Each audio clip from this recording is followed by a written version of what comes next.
നിലമ്പൂർ തെരഞ്ഞെടുപ്പിന് ശേഷവും രാഷ്ട്രീയ കേരളത്തിൽ ചർച്ച ജമാഅത്തെ ഇസ്ലാമി തന്നെ. മതരാഷ്ട്രവാദമില്ലെന്ന് ജമാഅത്തെ ഇസ്ലാമി. CPM ദുഷ്പ്രചാരണം നടത്തുകയാണെന്ന അമീറിന്റെ പരാമർശത്തിന് മറുപടി നൽകി MV ഗോവിന്ദൻ.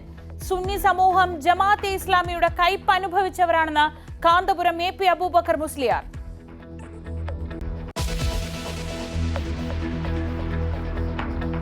നിലമ്പൂരിലെ തോൽവി പരിശോധിച്ച് തിരുത്തേണ്ടത് തിരുത്തുമെന്ന് CPM സംസ്ഥാന സെക്രട്ടറി MV ഗോവിന്ദൻ. ഇടത് അടിത്തറയ്ക്ക് കോട്ടമില്ല, വോട്ട് ചോർച്ച ഉണ്ടായത് UDF-ന്. CPM സെക്രട്ടേറിയറ്റിൽ വിമർശിക്കപ്പെട്ടതിന് പിന്നാലെ MV ഗോവിന്ദന്റെ ലേഖനം ദേശാഭിമാനിയിൽ.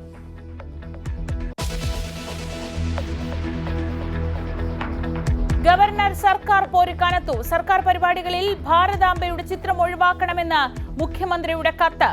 നീക്കം മന്ത്രിസഭാ തീരുമാനപ്രകാരം മറുപടി നൽകുമെന്ന് രാജ്ഭവൻ. ഇന്നലെ കേരള സർവകലാശാലയിൽ ഉണ്ടായ സംഭവങ്ങളിൽ ഗവർണർക്ക് കടുത്ത അതൃപ്തി.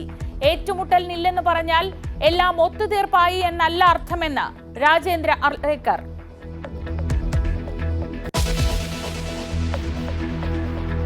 മുൻ മുഖ്യമന്ത്രി VS അച്യുതാനന്ദന്റെ ആരോഗ്യനിലയിൽ മാറ്റമില്ല, ഗുരുതരമായി തുടരുന്നുവെന്ന് SUT ആശുപത്രി. രാവിലെ മെഡിക്കൽ ബോർഡ് യോഗം ചേരും.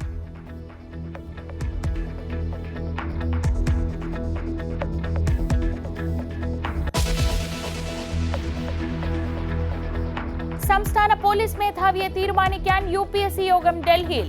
3 പേരുടെ ചുരുക്കപ്പട്ടിക തയ്യാറാക്കും. അജിത് കുമാറിനെ പരിഗണിക്കുമോ എന്നത് നിർണായകം. ചീഫ് സെക്രട്ടറി ജയതിലകും പോലീസ് മേധാവി ഷെയ്ഖ് ദർവേഷ് സാഹിബും പങ്കെടുക്കും.